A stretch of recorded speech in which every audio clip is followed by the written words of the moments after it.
Good morning. আজকে আমার একটা ফেভারিট ডিশ তোমাদের সাথে শেয়ার করব, সেটা হচ্ছে ভাপা ইলিশ। যার জন্য লাগে 2 চামচ সর্ষে, 2 চামচ পোস্ত। এটাকে ভালো করে লঙ্কা দিয়ে বেটে রাখতে হবে এবং যে আমরা পেস্টটা করব সেটার মধ্যে দিয়ে দেব হচ্ছে হলুদ এবং অল্প পরিমাণ চিনি এবং নুন। চিনিটা তোমরা নাই দিতে পারো। এই ইলিশ মাছটাকে হলুদ নুন দিয়ে মাখিয়ে রাখা হয়েছে। এরপরে একটা টিফিন কারির মধ্যে মাছটা দিয়ে এই যে লিকুইডটা আমরা করেছিলাম সর্ষে পোস্তর, আমরা এটা দিয়ে দেব। এরপরে একটু ভালো করে নাড়াচাড়া করে নেবে।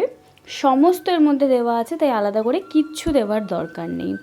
এরপর আমরা ওপরে ছড়িয়ে দেব হচ্ছে কাঁচা তেল। একটু বেশি করেই দেবে, তাহলে যেহেতু আর আলাদা করে দেওয়া হয় না, এই তেলেরই একটা আহা গন্ধ থাকে। এরপরে অবশ্যই দেবে হচ্ছে কাঁচা লঙ্কা, যার কিন্তু একটা দারুণ টেস্ট হয়। এরপর দিয়ে দেবে চাপা এবং একটা স্ট্যান্ডের উপরও তোমরা বসাতে পারো, বাট আমি এটা আলাদাই বসিয়েছি, জাস্ট নর্মাল।